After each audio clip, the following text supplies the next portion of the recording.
I'm here with Esau Diego, one of our awesome Legacy Glendale coaches, and somebody with really good jiu-jitsu. It's a pleasure to finally get to sit down with you and hang out and talk and get to know you a little bit better. Yeah, for sure. Long time coming. Yeah. Been meaning to have a chat with you. It's nice. Yeah, Thank cool, you. man. You were telling me about your name, like what kind, where your name comes from. Yeah, so I was actually named after a friend of my dad's. My dad used to play soccer avidly, so he had a friend of his who played soccer who I believe passed away, and that's where I got my name. I got my name from him, but it's actually a biblical name. So Esau and Jacob being twin brothers. And I think the story goes that Esau sells his birthrights for a bowl of soup because one day he was tired after working the fields, and his brother Jacob, who's a little bit smarter than he is, tells him, you know, I'll sell you this bowl of soup if you want, if you give me your birthrights. And he does so, and because of it, God kind of, you know, tells him that he's in trouble for doing so. It's a very long story, but that's where it comes from. It's a lesson, right? Yeah, not, for sure. Short-term gains, right? Yeah. Right on, man. That's cool. Not as common of a name though. I don't think because I was asking Kevin what kind of name that is. Yeah. So from the Bible, right? Yes. Biblical. Yeah. There you go. Yeah. There you go. Are you from LA? I am from LA. Yeah, born and raised. Been here my whole life. Yeah. Nice. Cool. How did you get into jiu-jitsu? So what made you want to do it? So growing up, I always wanted to box. That was the first thing I always wanted to do. I did karate for a little bit as a kid in, you know, YMCA program, nothing crazy. But I always wanted to box, and my dad always watched boxing matches and stuff. Pacquiao was my favorite boxer. Nice. And it was not something my mom wanted me to do at all. Yeah. So I never got into boxing, and eventually I at 22 years old, you know, I was working as a security guard and didn't really have anything going for me. You know, COVID had just hit, so I actually got into security because I had lost my job. I was a manager at a coffee shop. I was doing okay, you know, but that went downhill. I was going from having really good hours, a full-time job, to maybe 10 hours a week. So eventually I started working as a security guard, and I felt terrible. You know, it was nothing that I could ever see. What kind of security? It wasn't anything crazy. It was for a high-rise building. So it was kind of nicer than most security work. Sure. I was working at a loading dock. I was helping sign people in and stuff. And one day I was just sitting there and I was thinking to myself, like, man, like I need to do something to give myself purpose, you know? So I called up a gym that's close to me, which was Gomez Jiu-Jitsu. Carlos Gomez, he trained under Jerson Sanjanito. At Delta. And he answered the phone, and he told me to try out a class, which was funny because when I went to my trial class, I was too scared to even try. I literally sat on the side and was watching people do jiu-jitsu because I was just too scared to even try it. And but frankly, I fell in love with it, and I went. So how did you get on the mat for the first time? Well, I liked came it. back again. Yeah. After you watched. Exactly. Yeah. So I liked what I saw. I went back and I trained. But you wasted a whole class, right? Where you could have just done it the first time you went in, right? Yeah, super timid guy, super timid. I went back, and at the time there was only this guy named Jack who is 6'5", 230 pounds, lean muscle that I had to train with, and he bullied me so bad. I think he left me a big gash on my nose because he's just smashing me, and I was just this really tough kid who wouldn't give up or nothing once it got down to rolling and stuff. From there I never left, you know. I stayed, and you know, for the first year, frankly, my main training partner was a dummy. Because, you know, 2020, there's no people really training. So I would do bag drills, and to this day, I still do bag drills. I preach bag drills. So, yeah. That's cool. That's cool. In that sense, nothing's really changed. I'm bag drill heavy. Yeah. Professor Anthony, did like a drilling class during the pandemic. Started the pandemic, you know. Yeah. Yeah. Was it like 5 years already now? Yeah, 5 years. But yeah, it wasn't. I remember when, because people were doing that right at the beginning of the time, and I was like, man, like it's not. You can do drills, but it's not jujitsu, Right. Just to Yeah. do that, Yeah. It's. I mean, you have no type of yeah, like action no reaction, exactly. like yeah. But I do think that it helped me build movement of a grappler. For sure. Because it's really Body awareness and, yeah, and yeah, strength too, probably like exactly. mobility. Yeah, and once I dove into it, I fell in love, and I started to like really look at people like Hicks and Gracie and stuff. And I remember he would talk about like movement drills, like animal movement or like mobility drills, breathing work and stuff. So I kind of always try to, even with the bag drills, try to incorporate different types of movements that I've never really tried, just to see if there's like a little nugget or two that I could find. And eventually, people started to come back. So it became a little easier for me to try to incorporate it against people. But even then, when I first started jiu-jitsu, I think I was maybe like 125 pounds, which right now I'm closer to 150. So it's a little bit of a change. So you got buffer. Yeah. And it wasn't because of just jiu-jitsu, but I definitely actively worked out, started lifting weights and eating more and eating felt like better. I needed to. Yeah. It was something that I don't think people speak about enough, but it walks hand in hand. Yeah. Being 120 pounds or 125 pounds and now being 150, closer to 150, they say strength doesn't matter, right? In jiu-jitsu. It matters if you're trying to put pressure. That's for sure. Strength or weight doesn't matter. Yeah, for sure. It does matter, right? Yeah, for sure. Yeah, it really does. Yeah. You were talking about when you first came in and how you watched the first class instead of doing it, right? Yeah. And when a lot of people think about doing it, but they never really show up. It takes them a long time to muster up the courage to actually come in and do the class. Right. What advice or what words of encouragement would you say to somebody that's thinking about doing jiu-jitsu or wanting to come in and train?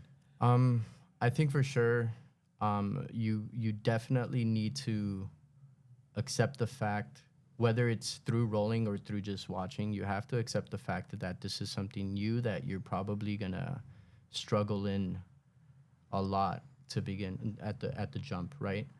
Especially if you're a smaller guy, you're not going to be a black belt after the first day. Yeah, you're gonna lose. Exactly, you're gonna lose a lot. And you're not gonna. It may not be easy, but I would just say that if you just stick with it, and you really don't think about winning or losing, and you think about, honestly, I would say winning or losing would be different in the sense that instead of thinking about winning a round or submitting somebody, win the next position. So like if you roll with one person and you know that they're consistently keeping you in this one position, like learn how to break out of that position. That's a win, Yeah. And eventually, especially if you're going up against somebody who's much better, they're gonna have an answer to your reaction.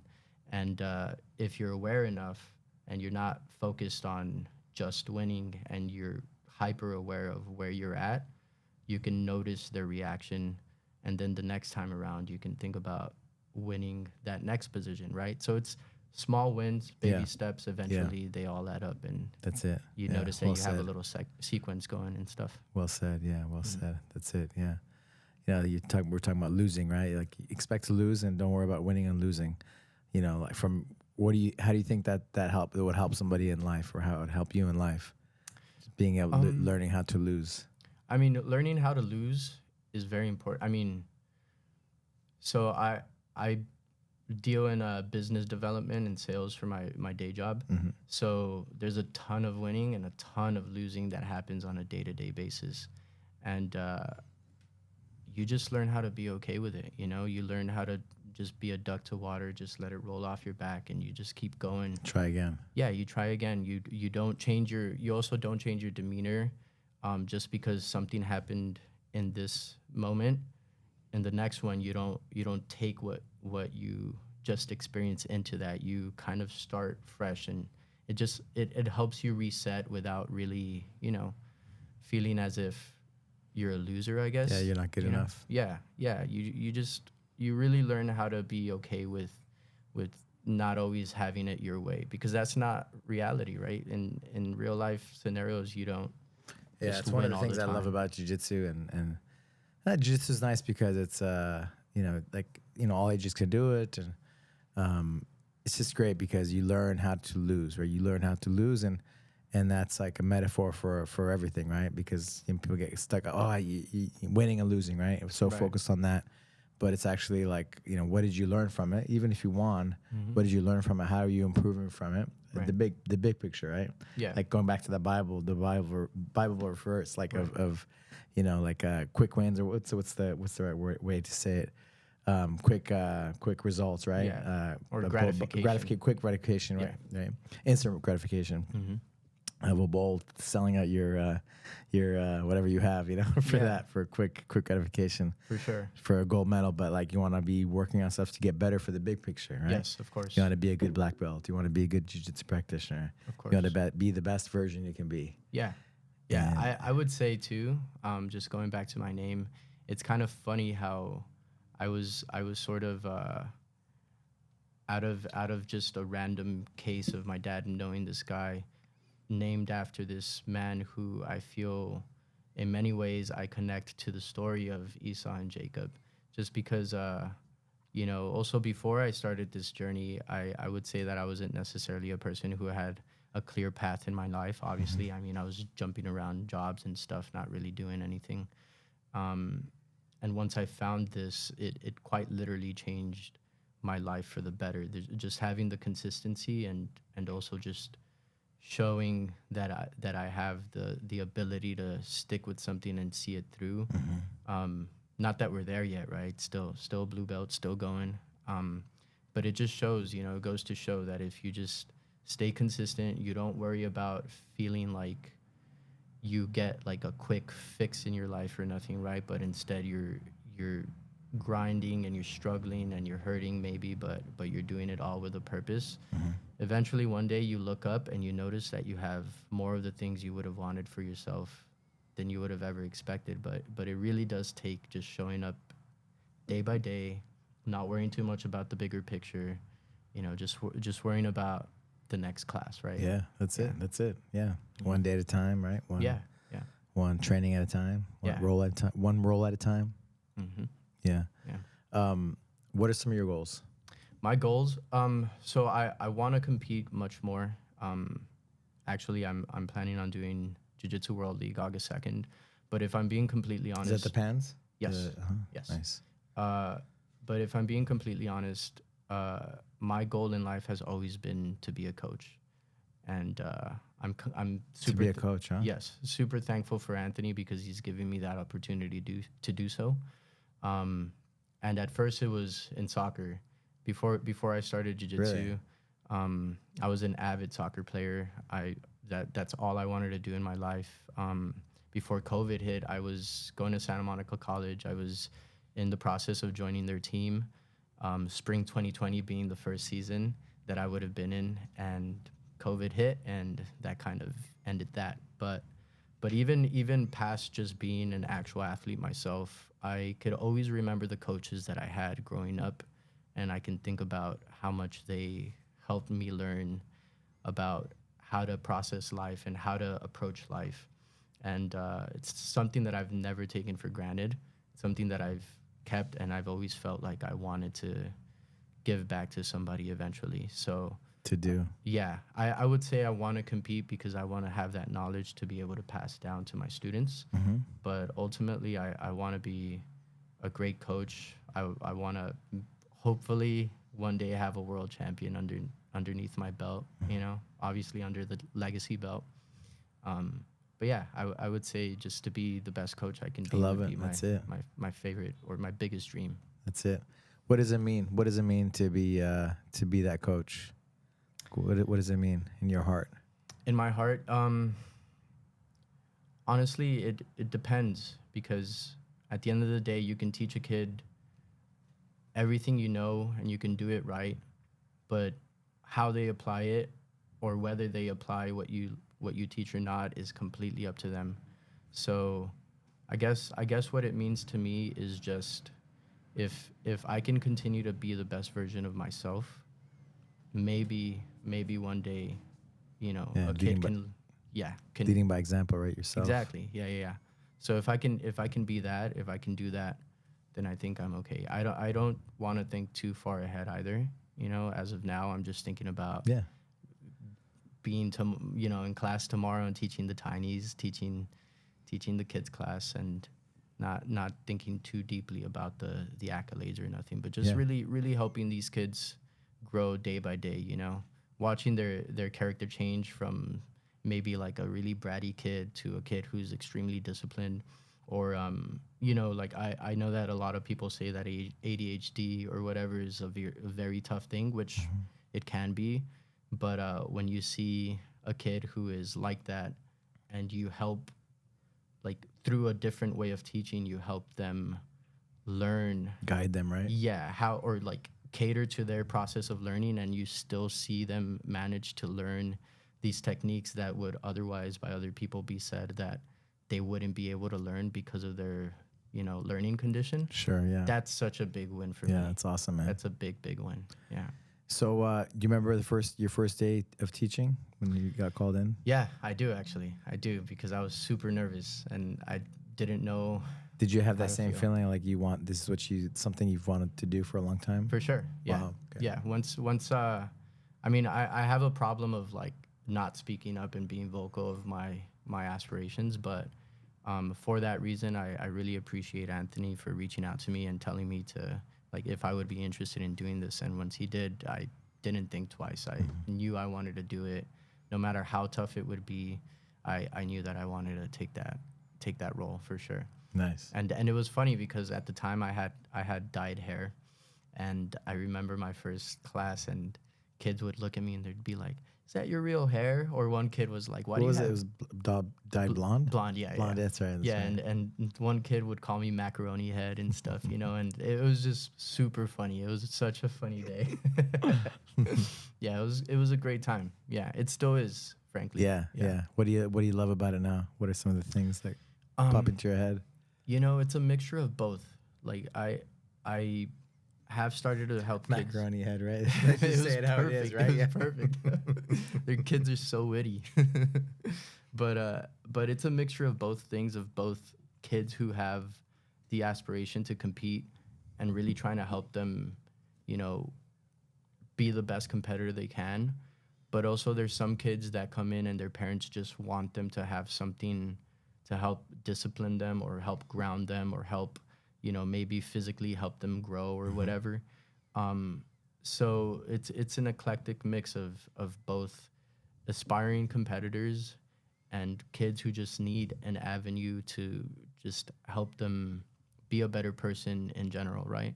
So I think I don't necessarily have one particular case that I like better. I do like the challenge of both.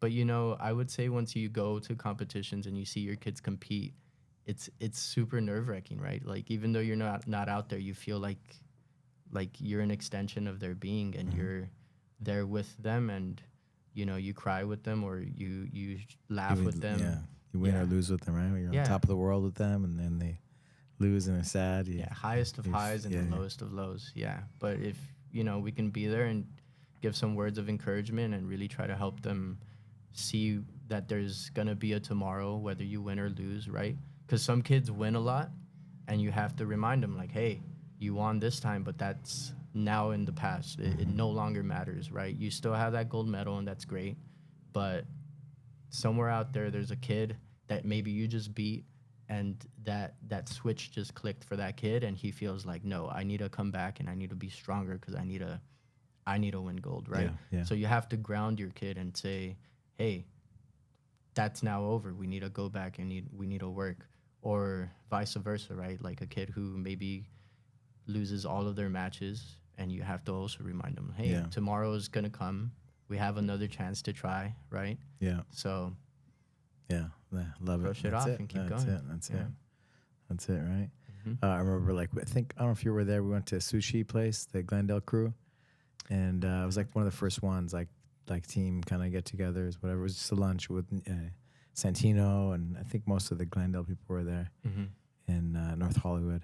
Anyway, they asked me, hey, say a few words, and I was like, all right, and I was like, just thinking about, like the Tiny's program, for example, and you might think, oh, it's just a class, right? It's just it's not maybe not. I'm saying you don't think it's not important, but it's like as important as it is, So I wanted to say like how important each class is, and the difference you make because you change everything in that little person's life, step by step, by teaching them how to move better, to list better, to be more social, and especially at that young age, right? Yeah. It changes everything. I mean, at that age, some of those kids are literally going into their first social setting for the very first time. So you see it with some kids that they're extremely scared, right? And like you just have to gain their trust somehow, right? You can't be this tough, disciplined guy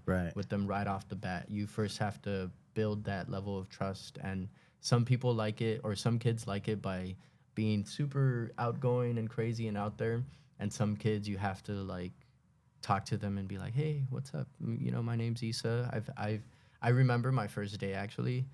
There was a kid who it was his first day there too. Don't remember his name, but I remember that Cruz asked me to go help him do the warm-ups, and I went up to this kid and I told him, hey, my name's Issa. It's my first day too. Would you like to maybe try these warm-ups with me? I've never done them. And he's like, okay, yeah, sure, So I kind of tricked them. Like, they're super basic warm-ups. Yeah. But I tricked them into thinking that I've never done them before. It was my first day. But just building that trust with him, to then seeing him be able to do it and, follow through and stuff, it's a nice, make it's a a routine, nice feeling. Yeah. Yeah. Part of their life. That's great, man. It's amazing. It's such big work, It's so gratifying, speaking of purpose and stuff, just so purposeful, like a life full of purpose, right? For sure. Making a difference, and there's so much power at that young age, right? Especially. Yeah, I mean, they don't even know how to spell their names, and they're like doing arm bars. Killers, right? Yeah. Yeah, man. Yeah. What do you think makes Legacy special? Man, because you were at the other gym, right? Yeah. Before, and you've probably been to a couple other gyms just visiting. Yes, I do cross train every so often. Since once you start meeting people, people come and go and go to different gyms. I always try to keep up with my best friends that I meet from my first gym. But I would say the thing that I love most about Legacy is just the community.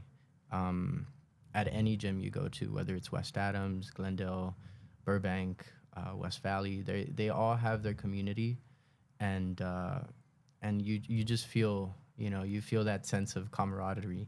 I mean, just before we came up here, I was with Dame the Monster, Ricky, right? The Monster and Ricky and Andrea, and just just talking smack. Yeah, just talking smack. Nothing crazy, right? But had to pull you out of there. Yeah. If you would have not pulled me out, I'd be there all day. Yeah, but it's beautiful to watch, and that's something that I feel. I loved my old gym because it was a small gym, and it was easy for me to connect with people because you had to. But I also love being at a bigger gym because you get to train with tons of different people. You get to meet people from all different walks of life, and you get to become really good friends with people you otherwise would have never thought you would, hang out with or whatever. Yeah. I actually recently just went to a trip with Russ and a friend of ours named Vince. We went to Guatemala together. Oh, wow. And we all do completely different things in our day jobs, right? And if it wasn't for jiu-jitsu, would we had ever gone on a trip together? Probably not, right? Yeah. So it was really, really cool. And did you guys do jiu-jitsu there? We didn't. We tried to go, but frankly, there's a lack of jiu-jitsu in Guatemala. Who is in Guatemala? I went there. I did a workshop. Seminar back in the day. It's funny, random thing. He used to work for the Gracie Academy. He used to do like their graphics and stuff. And then I started working with him too. 4 or 5 years kind of added up, and he kept inviting me to go out to Guatemala City. Guatemala, and he says, "Yeah, I'm right outside of Guatemala City." Oh, okay. And I'm like, he finally convinced me. I was like, "All right, fine, I'll go." And I went with Eric Escher, one of our black belts, you know, because his mom's from Guatemala. And then he's like, "Yeah, we'll go to Tikal and whatever while we're there." I was like, "All right, fine, I'll go." And then we get there, and he's like, "Yeah, I'm right outside Guatemala City." And so I keep going. We keep going. We're on the freeway, and there's another town called Quetzaltenango. It's got a bit like I don't know how many hours. And then you keep going. It's like in the middle of nowhere, you know. But it was so cool. It ended up being really cool because people came from all over, you know. Yeah. But it was in a smaller town, and ended up being like, you know, like great, like a crazy amount of people. Right. But he was living there, and yeah, Guatemala's cool. There was a Gracie Baja there. There was I think a Healing Gracie there. Who has the best jiu-jitsu there? That's a good question. I'd imagine it'd all be closer to the city, though, right? Yeah, Guatemala City for sure. Because we were in Antigua, because we went to hike a volcano, which I went to Antigua, for just because it was right next to Guatemala City. Yeah, and I do think there's a gym there, but we didn't spend too much time there. We just did that hike and we left, and then we went to Lake Atitlan, which there's no jiu-jitsu gyms by there. So it's growing a lot, you know, Central America. Yeah. I mean, Costa Rica, it's like there's a lot of people there, right? Yeah. Training jiu-jitsu and doing jiu-jitsu champions. Like, is that where Kate and Ty are at? I think so. Yeah, they started like a gym there too. Yeah. And then the Julian, right, from that was here. Julian Espinosa. Yeah. He one of the best, you know, guys in the world, right? Yeah. He moved to Austria. Yeah, I started at Hansa Gracie. Hansa Gracie gym in Austria. Yeah, his seminar was great. I really enjoyed it. Yeah, it's really cool because you know, it's like Costa Rica, right? Like, and this guy's like becoming one of the best, right? Right. Yeah. Representing, who you know? thought? Yeah. Yeah, it's cool. Yeah, it's really great. Yeah. Is Tomas is from Costa Rica, right? Tomas is from Costa Rica. Shout out Tomas. Yeah, pura vida. Yep.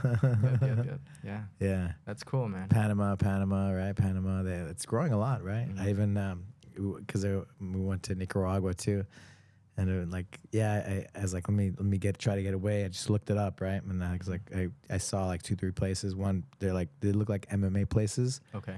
And then one place looked kind of legit, you know, but the name was kind of off, you know. But I called, I reached out, and he got back to me right away, and he was really cool. He said, yeah, come by. And just starting out, you know, in the main city of Nicaragua. And we hit it off, and he's like, what are you doing here? Yeah, maybe by the next time I go to Guatemala, there'll be a little bit more. Yeah. There's some guys there. There is some guys there for sure. Yeah. I haven't heard any guys though, like higher level guys, but there's some guys there that have good schools. Okay, cool. I think if it's not the Helene Gracie, it's the Gracie Academy there that are pretty big. Yeah, in the main city. Yeah. I remember I was in the streets there too. Like, hey, don't be on your phone. You're gonna get robbed. You know? I first went there. I was with my aunt, and there was nobody around, but there, you know, people on the motorcycles, right? They'll just snatch you. Yeah. And I was like, hey, I'm pretty like, you know, smart, but there's nobody around. I was like, all right, I can talk on the phone. Like, no. Yeah, I was in a taxi with my aunt first couple of days, and I was like trying to record, you know, like just the town and stuff. And she told me, she's like, hey, don't put your phone out the window. Yeah, I was like, oh, okay. Yeah, it doesn't seem like it'd be like that, but you just never know. Never know. Yeah. Mexico too. Mexico's been growing a lot. Jiu-jitsu. It's cool, man. Just worldwide, right?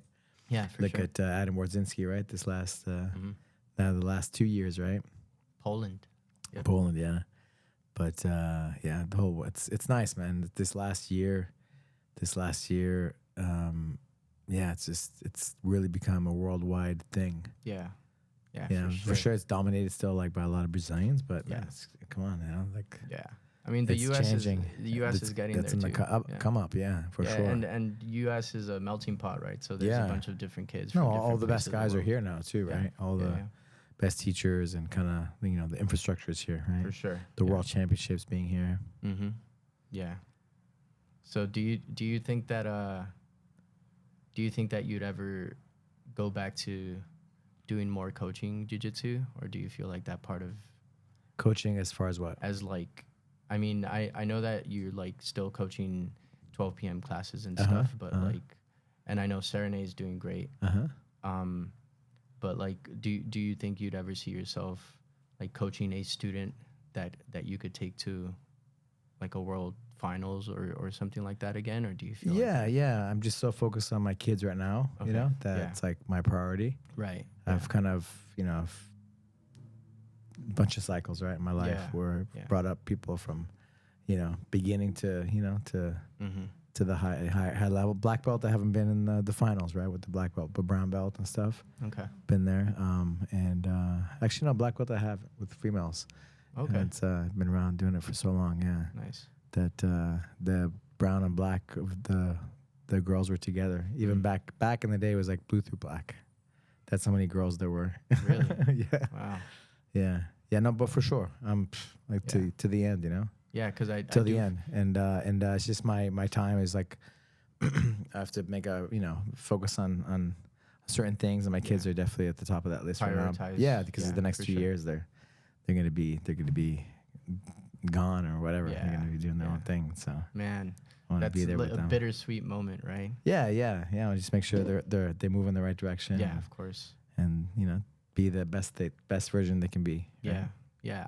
I just came back to do a class yesterday at Burbank since I've been training mainly at Glendale, and I ran into Nico, who once I first started here, he was 12 once he started, and now he's 15. Yeah. Right? And he, like, I don't think I've seen him since. What with Nogi or Gi? Nogi, yeah.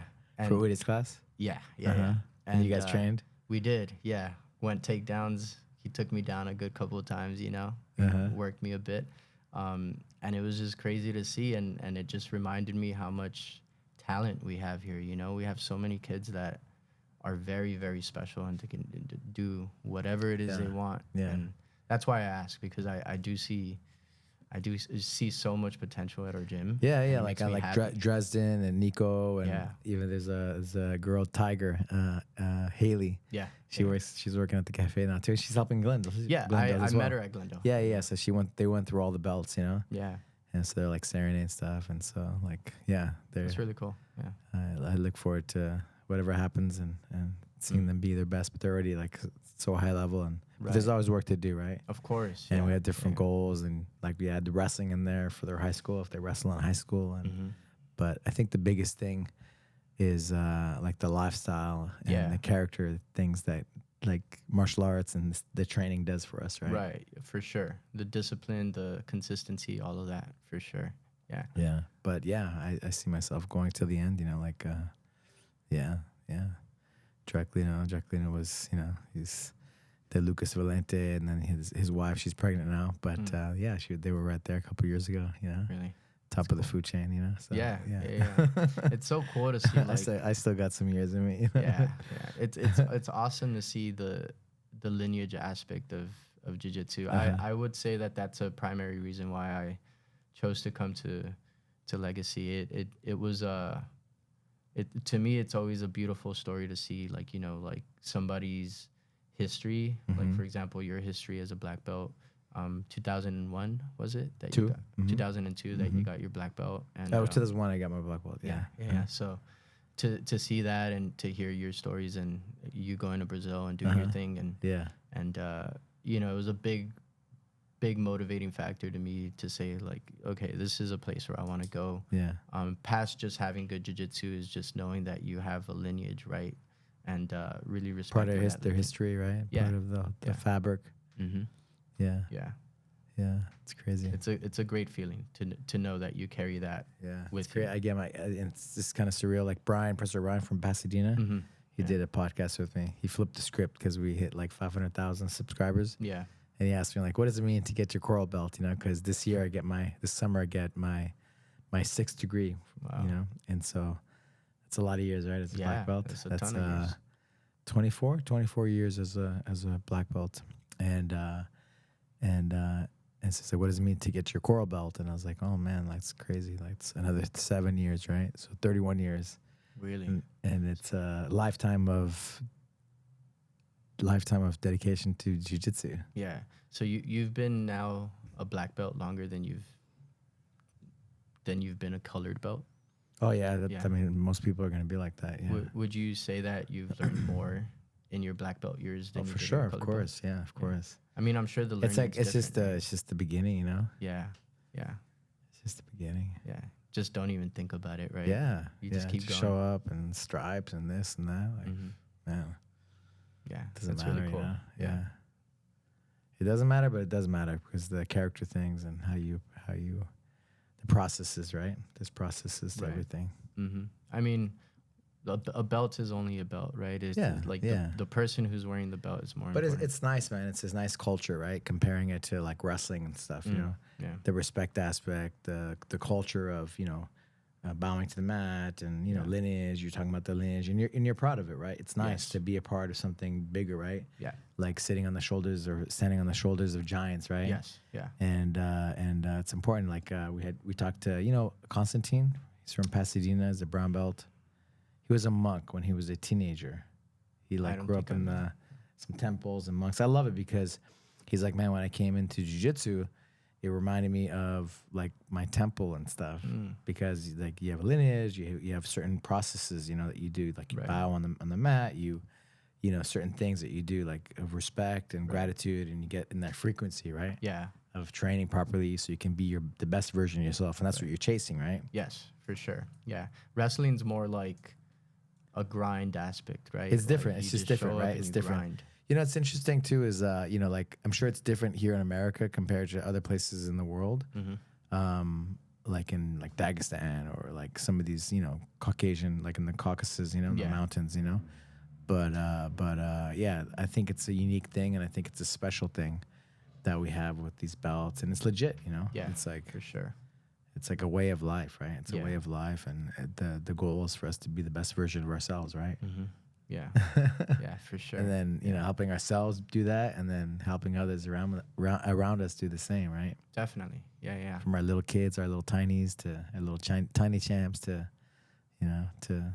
all ages. Yeah, it's honestly, the tiny champs are underrated. I feel like, I mean, as a person who loves learning all of the crazy stuff, like the bolos of jiu-jitsu and everything, just doing those fundamental things with kids goes a long way. Yeah. There's instances where I now roll and I think about getting sticky hands, right? Like I'm in mount and I'm trying to get my sticky hands, and it helps out. But you learn that by teaching it to little kids who are trying to learn this for the very first time, and like maybe have a not slower, right? Because little kids are like sponges, right? Pick up fast, yeah. Yeah, but learn fast and forget fast. Yeah, exactly. So like maybe you have to repeat it 1,000 times until they decide to ingrain it into their memory. But those are 1,000 times that you're repeating something that maybe you need to know too. Yeah, right? Yeah, so for sure. It's super underrated. Yeah, man. Got to do the fundamentals. Yeah, love it. That's it. Any I don't know, things, shout outs you want to give to, or any people you I don't know that have, like in life and jiu-jitsu, you wanna give a shout out to? Yeah, I would shout out you for sure. Shout out to Professor Cruz for always supporting me, helping me grow as a student still, but also as a coach. Have to shout out my training partners from Glendale and also my training partners here. I was just talking to Damon about how tough Professor Ricky's class was when I first started here. It was probably one of the toughest classes. I not even just in terms of rolling or like the technique that would be learned, but just once you go to Ricky's class, you know that you're going to have to work hard. And if you're slouching and you're dragging your feet, he's going to get on you about it. And I really appreciate a coach that's like that, because I know that, anybody can rest on their laurels. If they feel like they can slack off, they will. So it's always great to have a coach that's like that. And really, I would have too many people to say, I'm super appreciative of everybody that I roll with. I really, really appreciate everyone. And I appreciate you for what you've built for us. I think it's great, Thank you, brother. Thank you for the work you're doing every day, and appreciate your attitude and, everything you're bringing. Yeah. Great jiu-jitsu, great person. So we're really lucky to have you part of the team, and looking forward to the future ahead. Yes, just the start. That's Still it. a blue belt, so we got to keep going. That's it. That's it. Thank you, brother. Thank you.